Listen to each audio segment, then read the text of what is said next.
حتیٰ کہ سیدنا غوث اعظم رضی اللہ تعالیٰ عنہ جیسی ہستی بھی، جن کو مدارس میں جا کر دین پڑھنا پڑا، دین حاصل کرنا پڑا،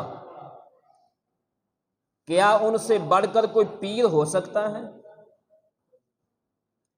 حضرت داتا علی حجویری علیہ رحمہ سے بڑھ کر کوئی پیر ہو سکتا ہے؟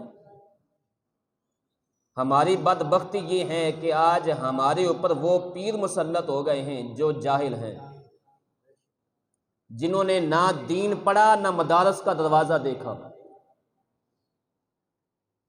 جو دین کی دال سے بھی واقف نہیں ہیں، وہ پیر مسلط ہو گئے۔ اور پھر ہوا کیا؟ جب ہمارے ان پڑھ لوگ، ہماری عوام میں سے اگر کسی کا بچہ بیمار ہو جائے تو جب وہ پیر صاحب کے پاس جاتے ہیں، اگر بچے کا نام ابو بکر ہو تو پیر کہتا ہے نہیں، اس کا نام بدل دو، نام بھاری ہے۔ بچے کا نام عمر ہو، وہ کہتا ہے نام بھاری ہے، وہ بدل دو۔